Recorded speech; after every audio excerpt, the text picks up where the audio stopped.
Welcome to the 126 ARW Town Hall event. I'm your moderator, Ken Stevens. Joining me today is our Wing Commander, Colonel Tom Jackson, our Wing Vice Commander, Colonel Nick Babiak, and our Wing Command Chief, Chief Master Sergeant Mike Douglas. As we're going through the event today, if you want to ask any questions, please leave a comment on the Facebook feed, and we'll pick it up and include that question in our Q&A. Colonel Jackson, would you like to start us off? Oh, certainly. Thank you. Thank you, Mr. Stevens. So welcome, everybody. Welcome back to our next installment of a Town Hall. We like to use these opportunities, since we can't get together with you folks face-to-face or in a group, use these opportunities to share some information, especially before UTA weekend. It's timely.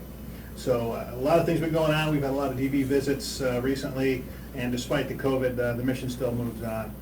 We have folks returning from deployment next week that will close up our CENTCOM presence for the air crew and maintenance, which is something we've been working on for many, many years, and we're going to be essentially out of that location for quite some time. So looking forward to having those folks home. We had some other folks return home about a month ago from that location as well. We still have quite a few deployed out to AFRICOM and CENTCOM, so keep those folks in your thoughts and prayers as we go through the holiday season. As we come into the drill weekend here, obviously we're somewhat of a smaller presence, but we still have a lot of things to do, so we're still moving forward on that and get everybody back together and doing our somewhat normal thing. But with that, we'll go ahead and start opening the floor to some questions. But once again, if you guys have something, please shoot it our way and let us know what you guys want to know, and we'll answer as best we can. So, Mr. Stevens, you have the floor. Thank you, Colonel. First question, of course, it's December. What are we doing for our holiday events? Excellent. Is the airstrip open again? Yeah, perfect timing. Yeah, the Mid-America or Scott Runway just opened up December 1st. So in typical Air Force fashion, here we are talking and an Air Force plane goes by, so you gotta love that. But yeah, so holiday parties, holiday weekend. It's typically a December drill for us in the Guard, is a chance to get some work done in the mornings and early afternoons, and then take an hour or two in the afternoon to have some camaraderie, team building events, have some fun, and share some holiday spirit with our teammates.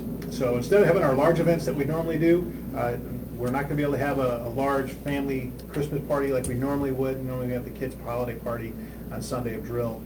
But what our family readiness folks are doing, Travis Parker and Keeley are doing for us, Keeley Speck, they've got this outstanding holiday bazaar set up for us. It's going to be open Saturday and Sunday. It's going to have all kinds of toys, Christmas trees, and other events. So I highly recommend everyone get a chance to come out and do that. I believe it's between 11 and 2 on Saturday and Sunday in building 5046, which is our cold storage building out there by the DISA building and McAllister's restaurant across the street from there.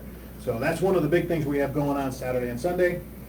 So instead of individual unit parties that are much larger or big social events, we're essentially keeping it to the unit level. Squadron commanders, supervisors, they're doing their own little events at their unit level. So we have some that are already scheduled that I know about, some that are still being worked on and gathered up, but I guarantee you we're still going to take some opportunity this weekend to share some holiday spirit and camaraderie. So that's a big thing for the family here in the Guard and what we do, and certainly for the folks coming in for the UT weekend, spend some time with each other.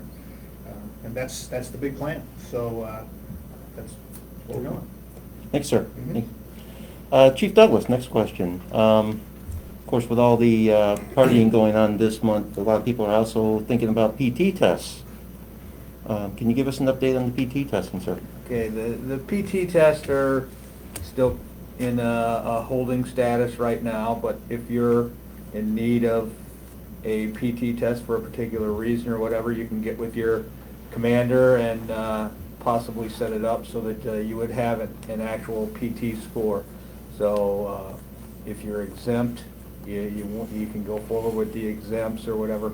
But for people who want to do it, there is the opportunity to do it. It just has to be worked out with their commander, and it has to be approved that it can be done in a safe fashion, both for the member and the people who are doing the testing themselves. So I'm sure there's a lot to come as we keep moving forward. It's ever changing, But there is the opportunity if a person does need a PT test for a particular reason or just wants to have their PT test done. It's just going to be done in lesser of an environment where there's less people, and it could be done safer for them and the tester themselves. So that's it. Okay. Yes, sir. Colonel Babiak, the state partnership program, could you give us an update on that? Yeah, I'd be happy to. Okay. But first, a little background on the state partnership program, because some of our members might be asking why the focus on Poland. Poland has very quickly become one of our most important strategic partners in NATO. They're very willing to cooperate with the U.S. They're very willing to host U.S. personnel in their country. As a consequence, the Illinois Army National Guard has deployed numerous times to CENTCOM with the Polish Army. The Illinois Air National Guard routinely conducts training with the Polish Air Force, typically during aviation detachment rotations or large force exercises. In addition, because of this cooperation, the DoD has allowed the Poles to purchase land-based Aegis missile defense systems, the F-35, our newest and most capable fifth-generation fighter. All of these things combined with the strategic location of Poland, which is right in the backyard of one of our near-peer competitors, gives our state partnership program extremely high visibility at extremely high levels. Some of the things that we've been participating in recently was a very successful large force exercise, Astral Night, in September. And the next one on the books is a maintenance generation road team, which will be held in late winter, early spring. And it's a AETC sponsored event, but will be spearheaded by our maintenance group, allowing them to share their best practices with their Polish counterparts. Thanks, sir. I understand they're opening a U.S. Air Force base in Poland? There's been discussion upon that. I don't think there's any formal announcement as of yet, but I do know that the Poles are throwing billions of dollars into infrastructure, specifically at Powidz Air Base, basically to have enlarged air capability, but also an enlarged facility to accept Army troops and Army heavy equipment. Okay. All right. Thanks, sir. Colonel Jackson, back to you, sir. The professional military development, can you give us an update on that? Sure. Professional development. It's something we talked about quite a bit. It's something pretty much everybody hears in their career, or should hear in their career quite a bit. Professional development for me means that every airman, from the time they get into this wing and get out of basic training and tech school, that is the beginning of their professional development, and that professional development continues throughout their career. Even myself, I'm still seeking out professional development opportunities for myself and my team directly that reports to me. Professional development should be something that improves someone's ability to not only do their job that they're currently assigned to, but what else can they learn about the wing, about the people they work with, about leadership, communication, everything about just being a professional airman, whether you're officer or enlisted. And that needs to continue through your career. As an individual, you need to be very well involved in your own performance report writing and management and execution of that.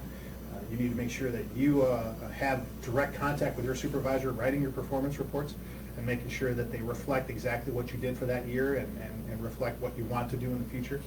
And then professional development courses, PME, individual events, exercises, those kind of things that you can go and participate in to learn more about your job, but then what else goes on around it, what you support and what you can do. So that's the big push from my end. I'll let Colonel Babiak talk about officer stuff specific, and the chief talk about enlisted development. But yeah, you got to keep growing. That is the biggest thing, because if you're not growing yourself, you're not helping your team. Because as you grow and develop, you need to be able to develop those around you, and then eventually you will be teaching those below you and teaching them to take your spot eventually. So professional development is a continuous process, both not only for you, but for those that you work with. Sure. So, Would you like me to comment on that now? yes, Steve, you can take the officers. Okay, so as far as the officers are concerned, I think it's just important to understand that your goals and aspirations as a lieutenant may be very different than what they end up to to be as a captain, major, lieutenant colonel, or 06. OPRs don't matter until OPRs matter. So it's important that you take them very seriously. Likewise, PME, you may think as a young lieutenant doesn't matter until later on in your career, it does matter. I certainly know that as a young airman basic many years ago, that's how I felt. I didn't have at the time any aspirations or inclinations that I might end up being an 06 and a vice wing commander. However, throughout my career that changed gradually, and what I found through examples from some of my predecessors was that when opportunity knocks, you don't want to be the one that's there and not prepared. So I think it's very important to have yourself prepared at every level in your career to make that next step so that you at least have a choice to decide if that's something you want to pursue or not. Okay, thanks. Thanks, Chief. Okay, and follow up off of just like what Colonel Babiak said. The time to prepare is before you really need it. You know, when there's a job announcement out, that's not time to go setting yourself up for the position. As he said, you know, you need to be ready when the opportunity knocks. And one of the things I just sent an email to our chiefs about development opportunities and preparing their airmen to mentor their airmen and develop their airmen and have them do these things. And some of the things that we do on the enlisted side of the house that I know when people put in application packets for development training or development opportunities, one of the things that's looked at heavily is what you did to develop yourself on your own. You know, Chief Mertz just got selected this year to go to a development training, and one of the things the packet has on it is, did you do your senior joint PME through the joint knowledge online course? So there's the joint PME 1, joint PME 2, Defense Support of Civil Authorities, Phase 1, all these things that you can do on your own to show that you do have the motivation and the want and the drive to do something. It's not like put your hand out and say, give me something that I can go to. It's like, hey, I bring this to you and I want to further develop myself. So be prepared, do the things that you can do on your own and keep moving up the line. And PME, when you're doing your PME, don't look at it as it's a need for my next level of promotion. PME, your professional military education, is what you can do for others. It's not just what you do for yourself. When we send a senior NCO to the senior NCO academy, they're going there to better themselves, to be a better leader and better for their airmen, and to bring the airmen that work for them and around them up. It's not just for you, so don't look at it. A lot of people look at it as I'm checking the box to get promoted, and I don't need to do senior joint or need to do PME until it comes time for my promotion. No, you need to do it as soon as you're eligible, as soon as it's available to you, and to get in there so that you can be a better person, a better supervisor for your airmen. So remember that. It's all about taking care of the people around you, because you're bringing up the next generation. Do you have something? Yeah, so I just want to kind of close up with give an example of the importance of what this is and what's going on is just our new state leadership, well, not really new, but General Neely and General Nazamis, from the air side, I can tell you from experience, they are looking very, very closely at everyone's package holistically. It is not just a what have you done in the last year or two, it is what have you been doing over your career, and does your records match what you say you did? So doing all those things is great. You got to do the PME, you got to do the OPRs, you got to do that school, you got to do all those things. But your records have to be accurate.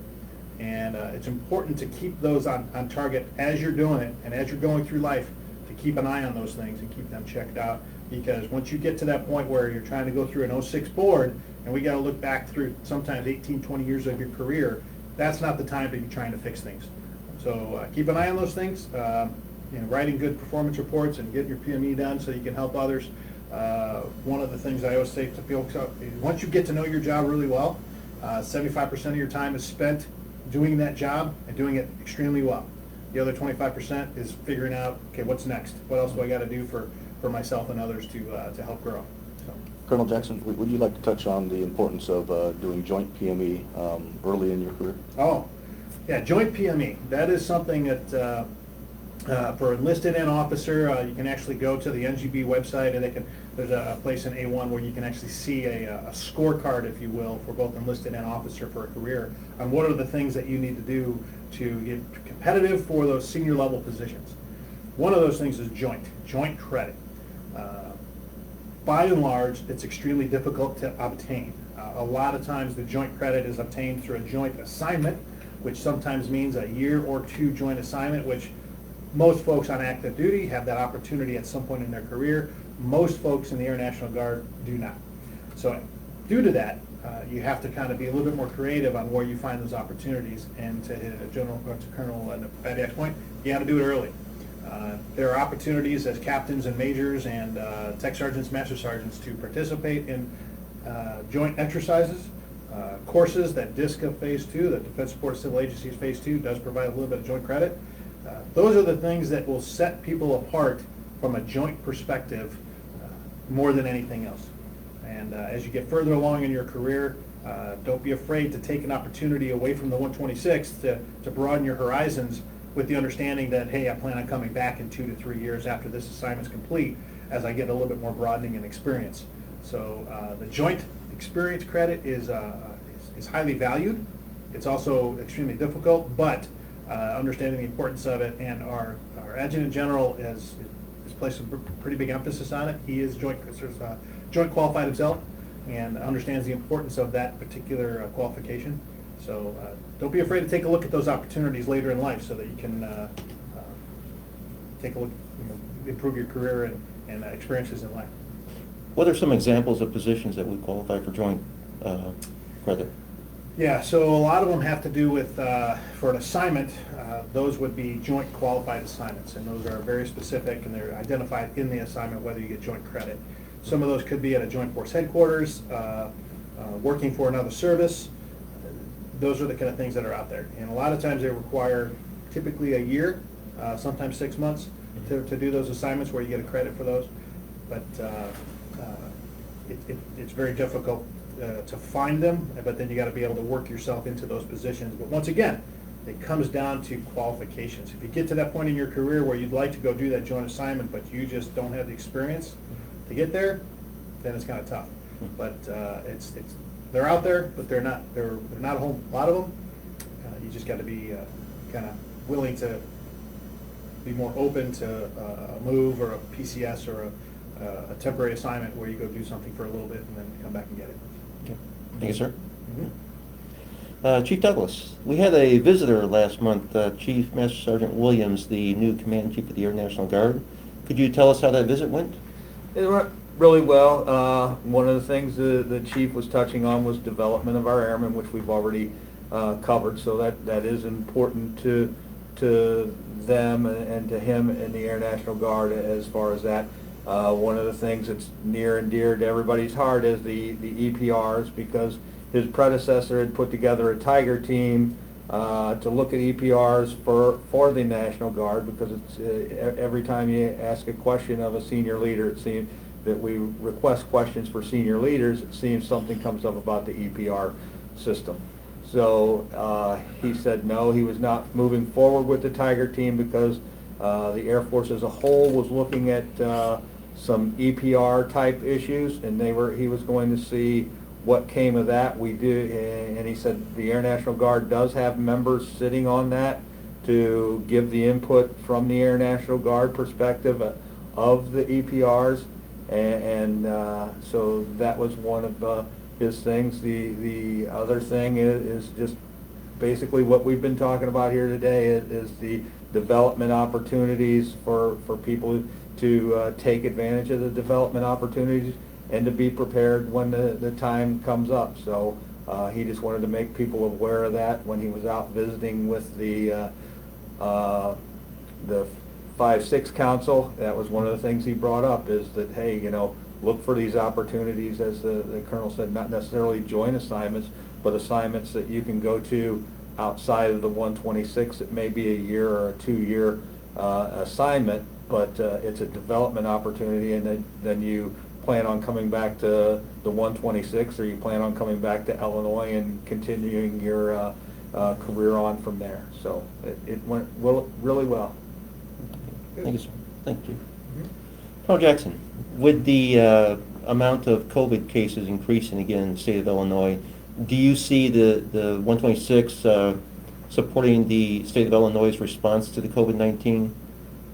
Any more state activations? Yeah, very timely question. The COVID, obviously, everyone's seen the numbers going up significantly. We've experienced that as well here, not in our campus, not at work, but for the folks that do work here, primarily from outside the work area. But as those numbers go up, we've kept things very, very safe here, kept things very, very clean, so it's a safe opportunity. So just a word for everyone coming for drill, we are keeping everything, all the protocols in place and all those kind of things, so safety is paramount. But the mission still has to go on, so we are moving forward on those things that need to get done. As far as supporting the community and the state, that is always one of our missions. We will always do that. We are working right now with the 375th Air Mobility Wing and our mission partners across the installation to develop the plan on vaccine administration and developing how many numbers do we need as the wing, who's going to get them first, and how. Right now, militarily, the vaccine is voluntary while it's under emergency approval by the FDA. I don't know where that's going to go in the future. I don't know when the vaccine is going to get here, but I do know that as a nuclear support entity, and we have an operational mission worldwide, military members are high on the list. We're not tier 1, we're tier 2. Actually, firefighters, security forces, medical folks, they're tier 1. First responders, those kind of things. But the rest of the military is tier 2, and our wing is in that tier solidly. So I don't foresee a mandatory vaccine for the 126 membership. And I don't know when the vaccines are going to be available, but we already are kind of developing those plans for local execution for military members. Second, when it comes to the state, this plan with the 375th and this military installation does include the vaccination of the civilian community around us as well. So it's not necessarily that the 126 would support that immediately, but it would all depend upon federal mobilization and all those other kind of things. But I'm sure that if the request comes, 126 would be more than willing and able to support and execute that mission if so desired. So I do foresee some support in that, but level is still to be determined. And there's no certain timeline on it yet? No timeline right now. I know that there's a large number of vaccines that are going to be available relatively soon, meaning within the next 4 to 6 weeks, from 2 different manufacturers, 2 different storage techniques for each of those. But the 375th as the installation will manage the majority of that, and the 126 will then partner with them to obtain what we need to obtain and execute what we need to execute. So right now, I don't know a timeline, but I do know that the vaccine is coming. Military members will be on that list, and certainly for those that want to get it, will be able to, and those that do not, at this point, will not be forced to get it. That's what we know right now. Thanks, sir. Kind of along with that line too, I know with the COVID, the cases that come out over this summer, we've had to push back inspections. I know we're starting to schedule them in again. Has the surge in COVID cases affected the inspection schedule again? No, the schedule remains. We did have to modify the exercise we were planning in November due to the operations group, but we were able to reschedule that for January. So what we're doing is those events are still going to occur, but more importantly for me and my leadership team is the wing's ability to execute those mission sets. That's more important to me than the inspections themselves. Because if we can execute the mission set, we will do just fine in any inspection. I'm not concerned about inspections. I'm concerned about our ability to support the mission sets that we're assigned to do. So that being said, we're going to continue on and execute those exercises and those training events required so that we can all be prepared to execute the mission sets as directed. That alone will be able to put us in a position where the inspections coming up will flow. I had a meeting with the AMCIG last week, 2 weeks ago, and they are going to stay on target, but their inspection footprint is going to be modified, or in their processes. For example, the 375th just finished the unit effectiveness inspection, and about 90% of their inspections were done virtually. Whether it was an inspector looking through MIC-T, or it was going through a Zoom or a WebEx meeting to do the interviews or those kind of things, the large majority of that inspection was done virtually to help mitigation, but they still got the inspection completed. So that being said, we will still have a large force readiness exercise in May, or that's being inspected by EMCIG, and in July, we're still going to have our unit effectiveness inspection, again, by the EMCIG. We will still do all the training events to prepare for those. We'll still do all the internal process controls and management that's required to get prepared, and we'll be doing all that just fine while we're still executing our worldwide mission. This is what we do. Yeah. Thanks, sir. Yep. Thank you. I don't see that we have any questions that come through the feed. Again, if you do have any questions, please post them on our Facebook feed for the event. Other than that, just unless you have anything to add, sir? Chief, do you have anything else to close up with? Just remind people as we enter the holiday season is to remember to keep practicing their resiliency of, taking care of themselves and their family around them. It's that time of the year. A lot of our members are closing out the end of the semester for school, and they're moving back home and so forth. So, we appreciate all the stuff that you do for the wing, and we're glad to see that people continue to move forward and are doing it in a safe fashion. So just remember to be safe in the things that you're doing, and we'll keep on doing what we've got to do to make sure that the mission stays on target. Go back. Following in a common thread, just be smart as far as COVID protocols, be flexible, and then personally and organizationally balance your risk mitigation with mission execution. And I think we'll all make it through this, and hopefully 2021 we'll be able to turn the page and move on. Good, thank you. Okay, I'll go ahead and close up with a couple of things. So resiliency, Chief, thank you for mentioning that. That is this time of year, it's been tested this year more than any. I know our helping agencies across the installation have really been tasked quite a bit just with the resiliency for all of our airmen, and they have done exceptionally well. The investments we've made into those programs have paid off, and they have been used to great effect. So from a resiliency standpoint, take care of yourself first and foremost. If you're not taking care of yourself, it's very difficult for you to help anybody else. So exercise when appropriate, when needed. Take care of yourself physically, mentally, and socially. I know the term socially distant is used quite a bit, social distancing. I prefer to call that physically distant but socially connected. We are still humans. We still need to have contact with each other in whatever form or fashion that's required. But take care of yourself first and foremost, because if you can't take care of yourself, you're unable to ask for help and let us do that, or get some friends to help you. Second, take care of those around you as well. Well, look around. We all have friends and family. We have folks that are deployed all over the world, and we have family spread out across the country that hopefully we'll all be able to get together in some way, whether it's virtually or in person. But those are the things that are really going to help us stay strong, and both physically and mentally. So take care of yourself, take care of your family. That's really, really important. In addition to the gatherings that we'll probably see, we saw that spike after Halloween. Probably going to see another spike this week, across the nation after Thanksgiving. I can only imagine that spike is going to be continued through Christmas and New Year's. Have that in mind. Be safe about what you do. Make smart decisions. But most importantly, think about all those mitigation techniques that are out there and use them appropriately, because they are very effective. We use them to great effect here at the wing and across the installation. As long as everybody keeps doing that at home, in January drill we'll be able to get back together again, and everyone will be healthy and take care of that, and I'm looking forward to it. But lastly, closing up into the drill weekend here, I'm really looking forward to getting around and seeing as many as we can. It won't be in the big groups, it won't be in anything else, but the leadership team and I, we're going to try to separate and divide and conquer, hopefully get around and see as many as we can. And like Colonel Babiak said, I think all of us would like to close out 2020 on a high note and then move into 2021 with some vigor and get ready to move forward on some really good things. I'm really excited about where the wing is going. Thank you all for everything you've done for the last year. This has been a very interesting first 9 months of command, I can tell you that.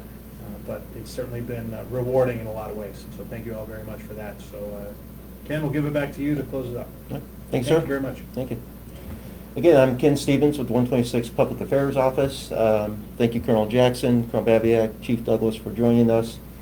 If you want to check us out, make sure, of course, you know where our Facebook feed is at. You can also find us on Instagram and on YouTube. Just do a search for 126 ARW and we'll show up.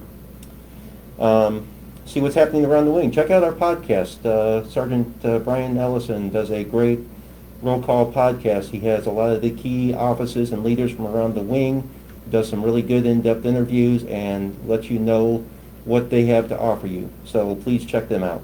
And again, just thank you for joining us.